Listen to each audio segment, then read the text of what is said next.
And hello, meron nga pala akong gustong i-share sa inyo na lotion tsaka sabon. Ayan.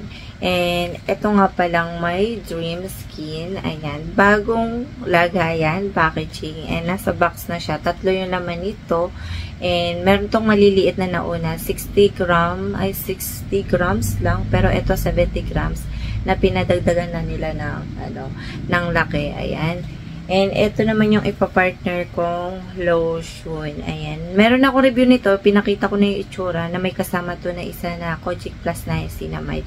Na meron na rin akong final review na review kong gantong lotion tsaka sabon. Pero yung isang ganto na sabon na pinartner ko sa Kojic Niacinamide, maliit lang yon, pero may mas malaki na nito na bago rin nila nalagay, na pinalaki na rin nila ng 70 grams. Ayan. Wala ako nun. Ito kasi yung susunod kong i-review. And gusto ko lang kasi siyang ipakita itong sabon na to. And ito na rin. Ayan. Ito muna kay lotion na Arbutin Plus Niacinamide naman siya. Meron tong isa. Bali 3 kasi to eh. Isa hindi ko pa natatry. Siguro soon matatry ko rin yun. Ayan. SPF 50.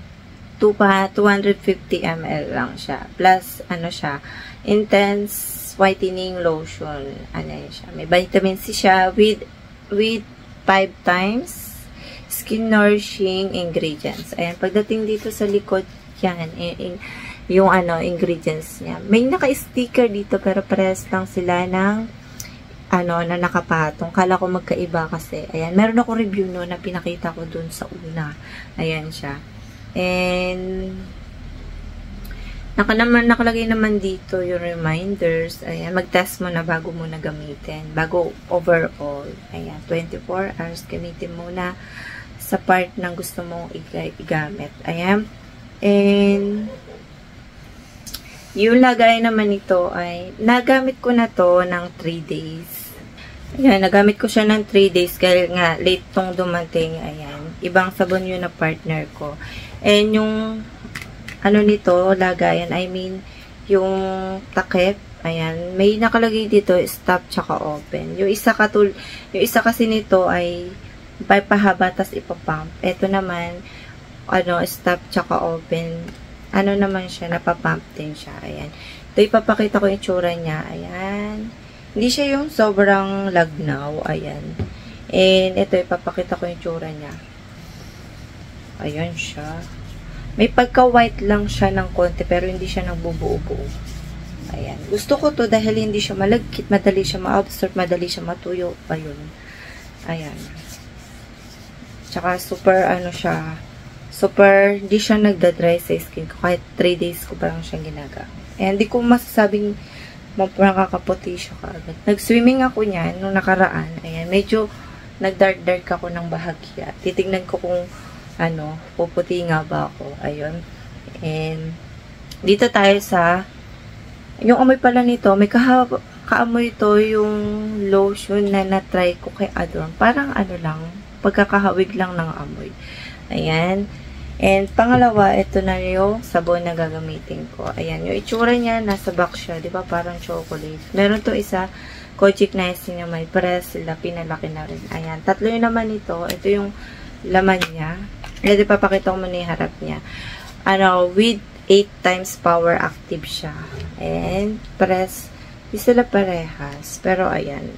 Sika Gluta Oat Milk. Whitening soap siya. 3 siya. 70 grams bawat isa. Ayan.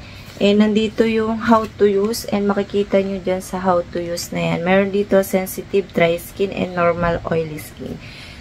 For the face, ayan. Sa sensitive dry skin naman, kung gagamitin sa face, ay 10 to 15 seconds. Ayan. Di mo kailangan kuskusin yung sabon para ganun-ganunin.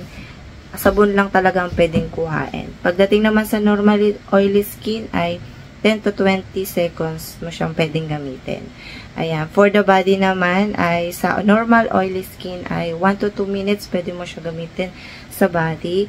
And pagdating naman sa sensitive dry skin ay 30 seconds lang and to 1 minute mo siyang pwedeng gamitin. Use to twice a day mo siyang pwedeng gamitin. And nakalagay nga pala dito ay umaga tsaka gabi mo siyang pwedeng gamitin. Basta may mga ganyan. day and night. Ayan. And yung ingredients, ayan, konti lang naman yung ingredients niya. Expiration date nandito, 2025. Ayan, yung ingredients lalagay ko lang dyan. And pagdating naman sa side, ayan lang, ayan. Ayan, meron siya mga active ingredients nakalagay dito. And sunflower oil, niacinamide, rose hip, vitamin E, centella asiatica, ayan, papayin, and colloidal oat milk. Ayun siya. And ito nga pala yung laman niya. Ayan siya.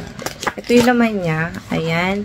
May tatak siya. Ayan. Ayan yung oat milk. Ayan. Nakalagay dyan.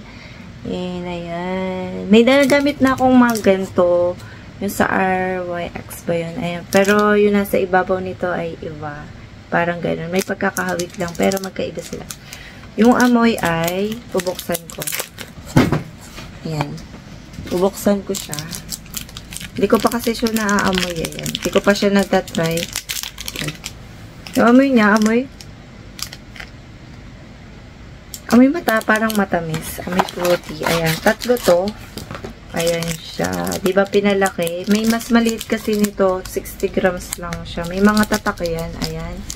Tatak. Pag walang tatak, ay magtanong kayo sa seller kung bakit walang tatak. Makikita naman kung fake yan or hindi. And ayun lang yung masasabi ko dito. Wala pa akong pinaka-final. Di ko masabi kung anong maganda ba or hindi. Gusto ko lang naman kasi ipakita yung bago nila na packaging dito sa sabon na to. Ayan.